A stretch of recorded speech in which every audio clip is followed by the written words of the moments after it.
Boa tarde, meus queridos alunos do segundo ano do Colégio Lisímaco Ferreira da Costa e do Colégio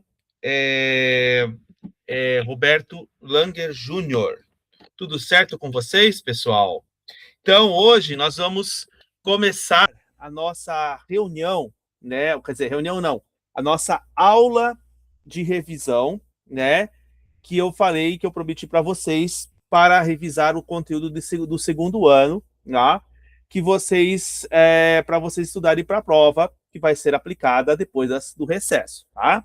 Então, eu vou explicar todo o conteúdo que eu fiz com vocês aí durante o segundo trimestre, tanto dos dois colégios, né? E em seguida eu vou, né, publicar lá no Classroom para vocês vão estar lá, depois ver essa gravação lá, tá? E também vou mandar uns quizzes, né, referentes ao conteúdo, tá bom? Então você já tem, por exemplo, as atividades. Eu vou passar também novamente no mural as questões da revisão que eu passei nos últimos dias de aula lá no quadro, para quem não esteve nas aulas nas últimas semanas, tá? Para daí vocês poderem já acessar e já ir estudando durante essas férias os conteúdos referentes ao que nós vimos, tá bom? Então, eu vou passar aqui para vocês agora. Deixa eu colocar aqui para vocês no slide, tá bom? Esta aqui é uma aula assíncrona, então a gente não tem participação direta, então eu vou gravar para que vocês possam fazer, tá? Então, revisão para a prova de filosofia, tá? Segundo ano, segundo trimestre de 2026. Então, vamos lá.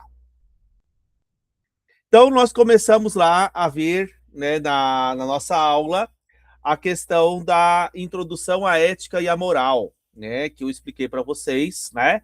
A ética significa modo de ser ou morada do ser, caráter, personalidade, indivíduo perante a uma regra, uma norma ou uma ação de conduta, né? Então, quando eu expliquei para vocês lá que eu disse que a ética está ligada a uma questão mais individual, mais ao caráter de uma pessoa, e não tanto à coletividade, né? Então, cada um de nós agimos de acordo com uma ética de responsabilidade que nós temos, né? Aí nós temos a moral. Moral, que significa costume, tradição, cultura de uma determinada sociedade ou grupo a qual o indivíduo pertence, né? Então, você está pertencente a um grupo, a um grupo coletivo, a uma comunidade que tem uma tradição e um costume. Então, por exemplo, nós temos os costumes indígenas, os costumes indianos, os costumes da cultura africana, de diferentes culturas no mundo, existem regras e morais diferentes, né? Então, aqui no Brasil, por exemplo, temos a regra de que nós não podemos, que eu expliquei para vocês, sair pelado na rua, apesar de alguns lugares vocês têm isso, né? Ou pessoas casarem com pessoas mais novas, como acontece na Índia ou em países africanos, né? As mulheres lá do mundo árabe que tem que usar o véu, e nós aqui, as mulheres não precisam usar, porque aqui a sociedade é um pouco mais livre, né? Deveria-se haver o respeito entre homens e mulheres, né? O que a gente não vê, porque hoje ainda, de fato, eu expliquei para vocês na aula que o homem ainda mata uma mulher em defesa da sua honra, né? Criando aí as situações do machismo, né? Ou situações aí que nós vemos aí na internet, que muitos de vocês são influenciados pela machosfera, né? De que ensina, por exemplo, homem bater em mulher, isso é um absurdo, né? Nós temos que pensar numa sociedade diferente, onde o respeito entre as pessoas, né? Começa, né? Dentro de casa, né? E principalmente entre os colegas, né? Então, essa questão do feminismo, a questão do respeito entre homem e mulher, talvez eu até vou focar um pouco isso no segundo trimestre, depois das férias eu vou tentar dar uma aula sobre essa questão de respeito aí, porque já estamos falando de ética, temos que fazer o respeito entre os gêneros, né? Eu acho que é uma questão, né, importante vocês saber se respeitar, para que no futuro vocês se tornem maridos e esposas, né? Coniventes na sua vida familiar e não prejudique vossos filhos, né? Então, sabemos criar uma sociedade de paz, né? Isso que é uma crítica que eu faço, né? Perante o que nós vemos por aí. Então, nós temos ali os valores morais herdados ao nascermos num mundo cultural né, num sistema de significados já estabelecidos, né? Todo valor moral que é criado oralmente ou num costume de uma sociedade, mais tarde se tornam leis morais, né? A gente vai ver isso quando eu falar da filosofia política, principalmente quando eu falar do Hobbes, ou do Locke, ou do Rousseau, que vai retratar justamente essa questão, né? E dever, liberdade de responsabilidade, respeito, direitos e decisões, né?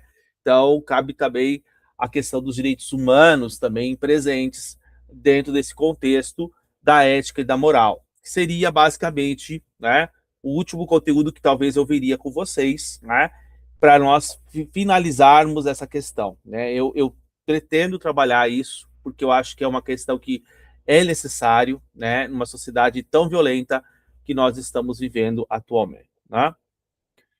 Bom, aí nós temos, por exemplo, a divisão aí que eu fiz, né, que nós trabalhamos neste primeiro trimestre praticamente só sobre a filosofia grega, né? Então, o mundo grego, a cultura grega, de fato, ela contribuiu para o surgimento desta ética, desta moral e desta sociedade democrática e política, né?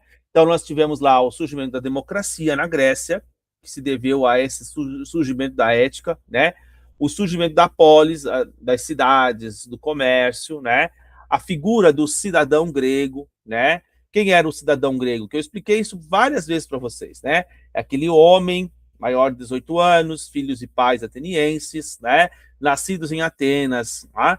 E quem estaria excluído? Novamente, as mulheres, os escravos e os estrangeiros, né? E a gente vê até hoje essa situação de exclusão dentro de uma sociedade democrática, né? Coisas que vêm lá do passado e que ainda de fato repercutem, né, em nossa sociedade atual, né? Então a figura do cidadão grego, né, que era aquele que vivia dentro de uma sociedade estabelecida por leis e regras, né, dentro de uma comunidade. Nossos valores educacionais voltados à política, né, menos aos valores aristocráticos, fundamentados nas ideias do poeta Homero e Hesíodo, né? Então você tinha aquele valor do guerreiro, né, de Esparta, que vencia, se tornava o herói mitológico. Então havia uma educação mitológica antes do surgimento das cidades, né? Então você tinha os heróis, Ulisses, a Ilíada, a Odisseia, tanto que vai passar a Odisseia no cinema agora. Eu vi a propaganda na televisão, inclusive, né? É bom que vocês assistam, porque é um filme clássico, né? E clássico sempre, né? Isso ajuda a nós entendermos o mundo antigo, né? E o papel da razão ali que está escrito, eu não estou conseguindo ver porque está. Peraí, deixa eu só organizar isso aqui, não consigo esse negócio. Peraí. Ah, tá. A ética racionalista, né? O papel da razão é determinado em detrimento do corpo, da vontade e dos desejos, né? Então, os gregos, todos os pensadores, filósofos gregos, vão pensar na ideia da racionalidade comandando o corpo, comandando as nossas vontades e os nossos desejos. Todos eles, né? Todos os autores que a gente vai ver aqui vão retratar justamente essa questão. Esse é o ponto-chave, né? O pensamento racional sobre o corpo, né? Aí nós temos aqui a ética dos sofistas, que foram aqueles pensadores antes de Sócrates. Estou falando dos pré-socráticos, que eram os filósofos dele. São aqueles que, de fato, criticaram e levaram a condenação a Sócrates, né? Então, mestres de oratória e retórica, professores itinerantes da arte política, eram os caras que educavam os cidadãos gregos para a política, ensinavam a arte da argumentação e do discurso, né? Preparavam o cidadão para a política, para as questões ideais políticos, né? Ensinavam a arte da argumentação e do discurso e prepararam o cidadão para a política. Ética e verdade dos sofistas tinha um princípio relativista, ou seja, não acreditavam numa verdade única, e sim numa verdade relativa, que cada um poderia ter uma verdade, né? O discurso pelo convencimento e pela persuasão, né? Você convencer o outro pelo discurso e pela persuasão, voltado mais a uma vida prática do que questões transcendentais, né? então se voltavam mais para questões práticas do que transcendentes. Princípios sofistas, né? Os principais sofistas foram Protágoras, Górgias, Hípias, Trasímaco e Isócrates. Não vão lembrar, não vão pensar que é o Sócrates. Havia um outro filósofo chamado Isócrates, que tem um I na frente, né? Que seria um sofista que também criticou o Sócrates na época, né? Voltados mais uma questão de uma vida cidadã, regida por leis, por regras políticas, né? Voltadas às questões democráticas. Tá? Então, esses caras eram professores itinerantes que davam aulas de discurso e muitas vezes não falavam a verdade, aquilo que o Sócrates vai de fato criticar. Tá? Aí nós entramos no grande, importante pensador aí que deu a fundamentação à ideia da ética humana, considerado o pai, né, o pai da ética, o pai da moral, que é o próprio Sócrates, né? Pai da ética, homem é a sua alma, a sua própria consciência, conhecer-se a si mesmo, o bem pensar para bem viver, né? Então você tem que usar essa vida, essa prática da tua própria consciência. O método da ironia, só sei que nada sei. O método da maiêutica, conhecer deve sair de dentro da pessoa, não? Então ele fazia com que as pessoas nascessem com o próprio conhecimento dentro delas, né? O que importa para o homem é viver honestamente sem cometer injustiças, né? Coisas que de fato seria muito hoje, né? Muito poucas pessoas não fazem, não praticam justiças, né? Então a gente tem que saber praticar a justiça, né? Na maneira como nós estamos exercendo. Para Sócrates, bondade, conhecimento e felicidade, né, era o viés da vida, né? E defender seus princípios e valores com a própria vida, tanto que ele morreu defendendo seus princípios, né? Morreu defendendo aquele princípio de que, de fato, ele viveria, ele não deixaria de filosofar enquanto não exercesse a prática do filosofar. E por esse motivo ele acabou morrendo pelos seus princípios, né? Condenado, né, por corromper a juventude, por não obedecer às leis e não acreditar nos deuses, né? Então ele foi contrário a uma sociedade que, de fato, democraticamente o condenou a tomar cicuta e morrer pelos seus princípios, né? Foi honroso nessa parte do Sócrates. A ética platônica, que seria o discípulo de Sócrates, Platão vai continuar a ideia de Sócrates, só que dessa forma ele vai criar a sua própria teoria, né? Que é a teoria do dualismo, né? Entre alma e corpo. Então, como eu falei no começo, né? Tudo que vai estar ligado à ideia de alma, né? Consciência vai coordenar as nossas emoções. O corpo é o cárcere da alma, como ele dizia, é a prisão da alma, né? No momento que a pessoa morre, essa alma se liberta.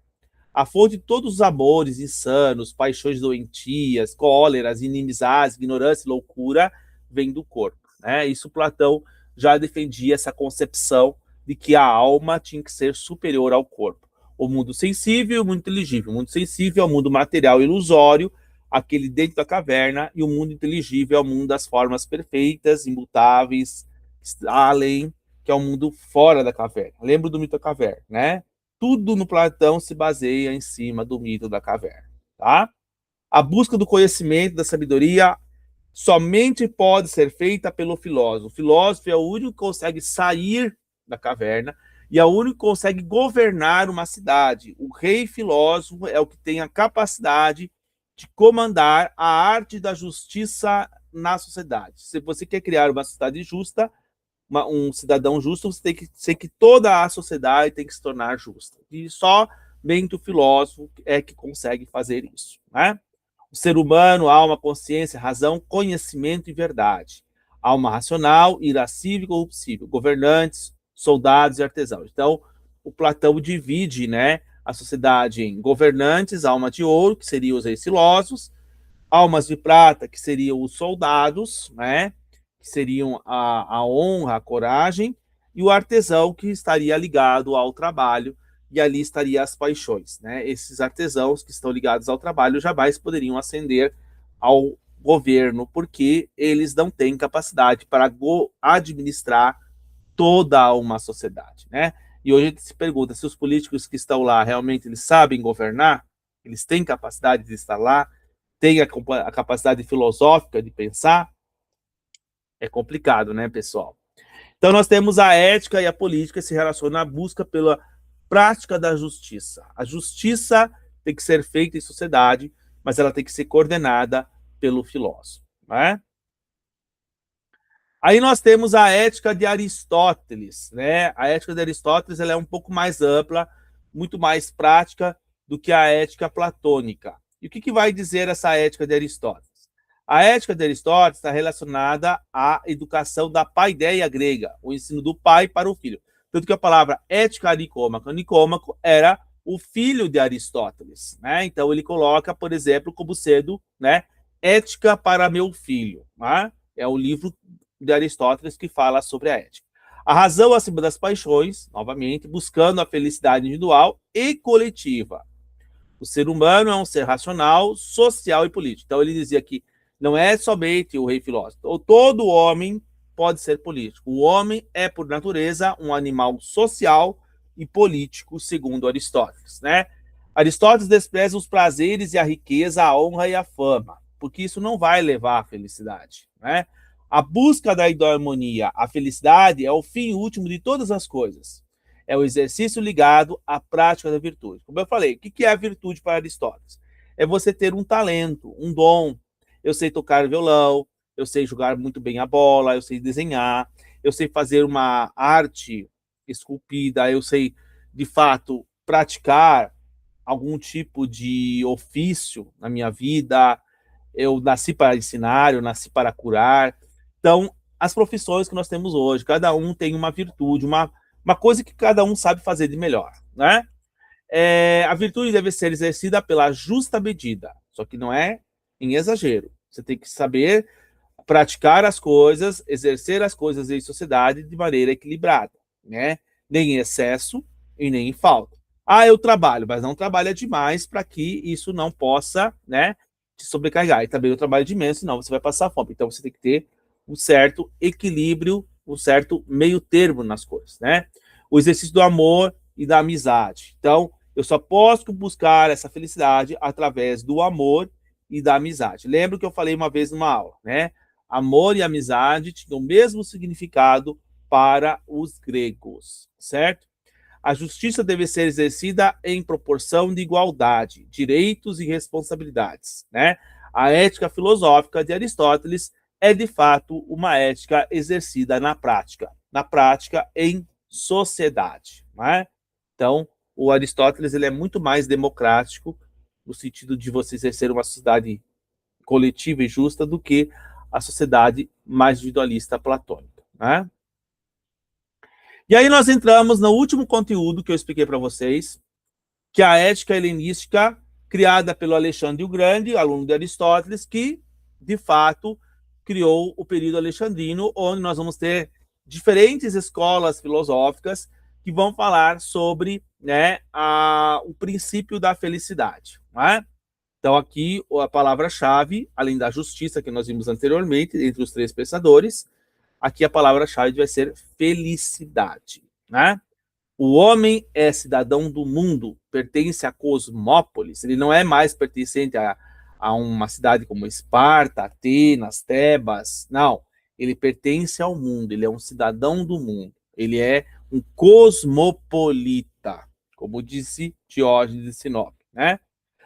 A atividade é a noção de saúde do espírito, ou seja, aquela ideia de você ter a paz de espírito, a ataraxia, a imperturbabilidade da alma, né? Eu buscar a minha paz interior, né? Muito da ideia, digamos, oriental, isso, né? Dos budistas, né? A paz interior, né? A questão da imperturbabilidade da alma. Várias escolas filosóficas vão surgir no período de Alexandre, que vai conquistar os impérios do Egito, na Índia, né, em todos os lugares do Mediterrâneo, né, vai ser um dos maiores conquistadores do mundo ocidental. A junção entre a cultura ocidental com a cultura oriental, né? Então nós vamos ter a junção, haverá uma globalização ali naquele período e todas as civilizações, né, vão falar grego, né? Como hoje todas quase as civilizações falam a língua inglesa, né? Que eu já expliquei até na aula isso. Então, a primeira escola que nós vamos ter é o estoicismo, que é chamada Escola da Porta, ou do Pórtico de Atenas, né? Criada por Zenão de Cício, fundador da escola estoica. Amar a si mesmo, unir-se aos amigos e familiares, ser útil aos outros indivíduos, né? É um dos princípios dos estoicos, né? O homem é um animal que vive em comunidade e essa comunidade amplia-se para todos os homens. Então, o mesmo princípio que eu tinha do Aristóteles. Todos os homens alcançam a virtude e todos são livres, né?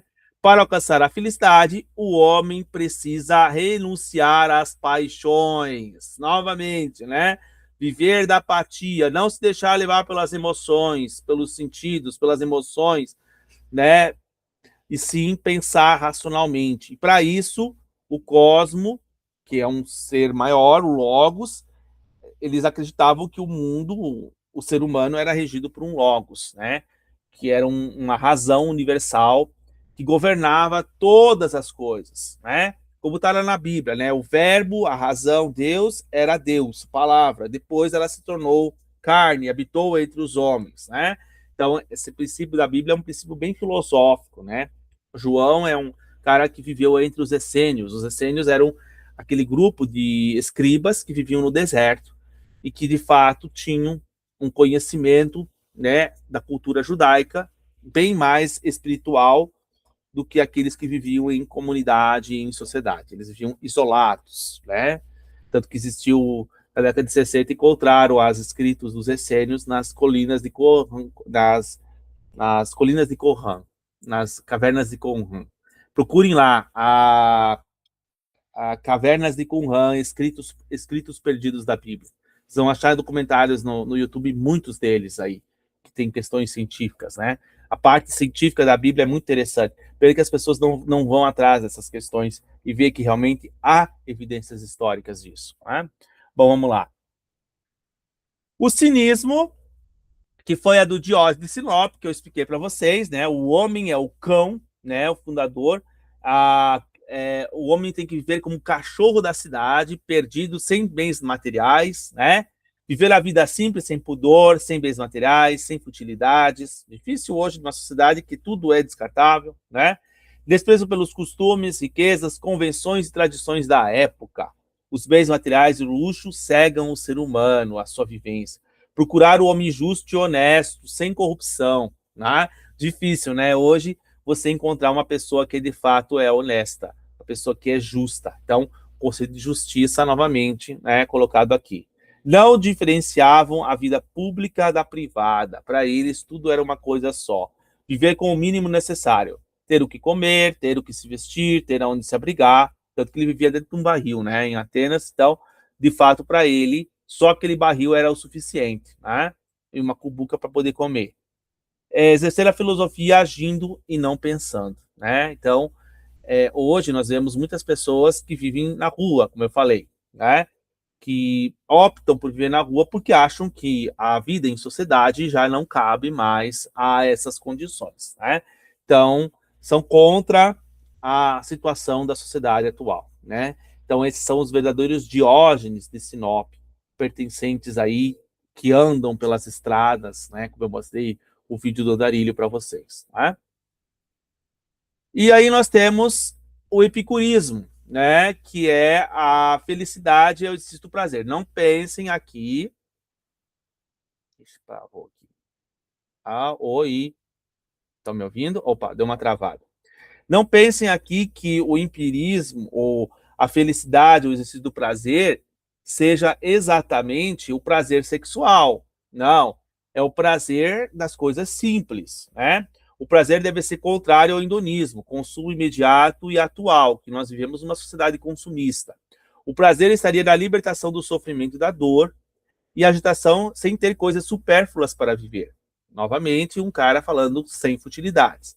Sem perturbação na alma, que seria a taxia, cultivar uma amizade, né? Prazeres necessários, ter o que comer, ter o que se vestir, né? Ter aonde morar. Aí ele coloca o tetrafármaco, né? Que são aqueles 4 princípios do Epicuro, né? Não temer aos deuses, não pensar que Deus vai nos punir, não temer a morte é uma condição natural que todos nós vamos ter que passar, viver com o prazer, né, que seria você ir a uma festa, você ir tomar um café com sua amada, você sair para viajar, praticar o prazer nas pequenas coisas, né? Enfrentar a dor e o sofrimento seria lembrar os momentos de prazer, né? Que seria uma situação em que a pessoa estaria acamada, né? Doente, então ela tem que lembrar, as lembranças podem fazer com que ela retome as ideias, né? Viver o presente agora, buscando a felicidade nas coisas simples da vida, cultivar o jardim, carpe diem, viva o momento, viva o seu dia, né? Esta é a verdadeira felicidade. Aí nós temos o ceticismo, que seria uma outra escola não muito estudada, que eu passei aí no finalzinho para alguns que estavam na sala, acho que infelizmente nem todos pegaram. Ceticismo é a primeira escola cética que vai falar, por exemplo, da suspensão dos juízos, né? De que você não pode julgar ninguém, você não tem essa capacidade, né? A ideia de que tudo é incerto, nenhum conhecimento de fato é seguro, certo? Qualquer argumento pode ser contestado, a abstenção de qualquer julgamento alheio, a gente não tem a capacidade de julgar ninguém, né? E a busca pela verdade é inútil, já que ela não existe, né? Então, o primeiro a dizer que não existe uma verdade, nem uma verdade absoluta. A tranquilidade em questão de opiniões e questionamentos, né? Então, eles, de fato, buscam questionar, né? Viver sem dogma, acreditar naquilo que se apresenta perante a nós, vivendo da necessidade do corpo, costumes e ofícios que nos cabe, ou seja, né? Nós viver aquilo que está se apresentando a nós, não temos a crença de que existe um ser superior ou não. Então, os primeiros céticos, os primeiros ateus da história, está aqui, criada por Pirro de Elis, né? E Sexto Empírico, que foram os dois filósofos que criaram, né, essas filosofias na época da Grécia. E a última escola, chamada de neoplatonismo, criada por Novo Platão, criada por Plotino e Filon de Alexandria, na cidade de Alexandria, que foi a última cidade, né, onde nós tivemos a transição do período grego clássico para o período do cristianismo, né? Então, muito do que eu vou falar aqui, por exemplo, está no contexto bíblico da origem de Deus, né? Então, a origem de Deus está presente na teoria de Plotino. Plotino é esse livro aqui, ó, tá? Fala justamente sobre a questão, né, a odisseia da alma entre a eternidade e o tempo, tá? Então, nesse livro ele vai falar justamente assim, que são as Enéadas. Na verdade, é um resumo das Enéadas, né? As Enéadas são 9 capítulos criado por Porfírio, que seria o discípulo de Plotino, que transcreveu a doutrina de seu mestre, né? O princípio divino para os neoplatônicos era o uno, do qual emanaria toda a realidade existente. Esse uno seria um ser sem forma e sem limite, né? A gente sabe que Deus não tem forma, não tem imagem. Então, este uno era um princípio divino. Haveria uma hierarquia até o uno, começando pelo mundo sensível, que é a matéria, o estágio mais distante da luz, né, que seriam as rochas, os minerais, né? Não tem como ter alma ali. Então, são seres inanimados, né? O terceiro estágio seria a alma nossa. Nós somos imagem e semelhança de Deus, né? Então, a nossa alma é parte de Deus. Então, esse psique emanada do intelecto que organiza o mundo dinâmico e físico entre a alma superior, que é o homem, e a alma inferior, que é a natureza, os animais, que tem um tipo de alma, mas não é uma alma igual à nossa. Então, nós temos um intelecto maior que os outros animais, né? O segundo estágio, que está quase perto do uno, que seria o intelecto nous, é a primeira emanação do uno, o pensamento e formas do mundo das ideias de Platão, que na cristianidade nós podemos entender como Pai, Filho e Espírito Santo, né? Então, quando Deus surge, quando ele dá origem lá na Bíblia, ele primeiro contempla a si mesmo. Ao contemplar a si mesmo, ele cria o Filho. Do Filho e do Pai e do Filho surge o Espírito Santo. Tanto que lá na criação, lá, Deus cria um mundo através da palavra. Faça-se a luz, faça-se o sol, faça-se as estrelas. Aí quando chega o homem, ele façamos o homem. Ou seja, os três, Pai, Filho e Espírito Santo, criam o ser humano, né? A sua imagem e semelhança. Então, por isso que, de fato, essa concepção, né, do segundo estágio, que é o nous, o intelecto, seria as formas perfeitas, né? que mais tarde a cristiandade colocou como sendo Pai, Filho e Espírito Santo. E o primeiro seria o Uno, que é próprio Deus, né? A fonte suprema e absoluta e transcendente, sem forma e sem limite, né? Que a gente não sabe exatamente como isso surge, né? Mas a gente sabe que está antes da criação, né? Então ele coloca ali no finalzinho, eu coloquei uma citação para vocês, que fala o seguinte, né? A salvação e a felicidade, novamente, né? Eudaimonia humana depende da capacidade da alma de desapegar do mundo material, novamente, e voltar à origem espiritual. Esse caminho de ascensão é feito através do estágio de seria a prática da virtude, um exemplo que seria perdoar os pecados, né? A contemplação filosófica, você contemplar, você louvar a Deus, né? E o êxtase místico, você conversar com Deus, né? E como é que a gente conversa com Deus? Como é que chega a este êxtase místico? Eu acredito que muitos de vocês vão à missa, ao culto, né? Alguma religião, e que vocês vão lá, né? E pensam, oram, conversam com Deus. Isso é êxtase místico, né? Então, seria o caminho que a gente pode fazer com que a nossa alma volte para a questão superior. Então, vê como é muito parecido com a ideia cristã, esse conceito aí presente do neoplatonismo. E aqui nós temos um exemplo de desenho sobre o neoplatonismo. Ó, então, o mundo material é o mais baixo emanado do Uno, né? Então, o Uno ele vai girar o ser nous, que é o intelecto, né? O mundo perfeito de Platão aqui. Depois, a alma, psique, que seriam nós, né? Seres humanos, temos esse conhecimento, né? Essa alma, os seres vivos também. Terceiro, o mundo sensível, que seria matéria, pedras, rochas, situações. E a matéria mais escura ali embaixo, né, que não tem nada, o mundo subterrâneo, né, que é o mundo mais afastado da luz. Então, o Uno seria o princípio universal que daria origem, né, ao princípio de Deus, ou do mundo segundo o próprio Plotino, né, que seria um dos pensadores aí do neoplatonismo. O último, digamos, dos grandes filósofos gregos presentes aí, tá? Então, eu acabei de explicar para vocês aí todo o conhecimento da ética grega filosófica, né, sobre questão de justiça, questão de felicidade, né, questão de uso da razão em detrimento do corpo, das emoções, das paixões. Se vocês pegarem essas palavras-chave, vocês vão saber fazer muito bem a prova e vão tirar 10.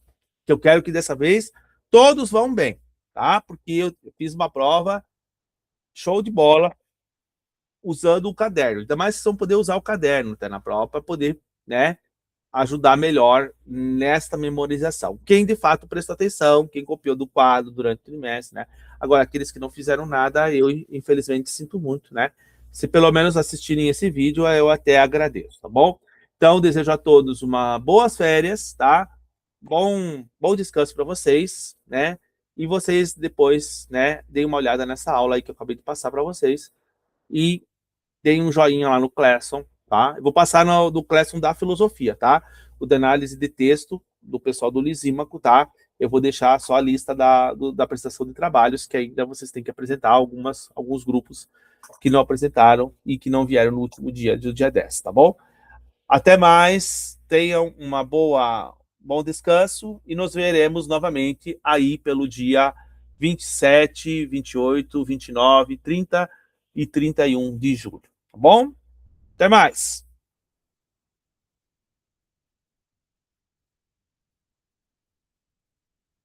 Deixa eu parar a gravação.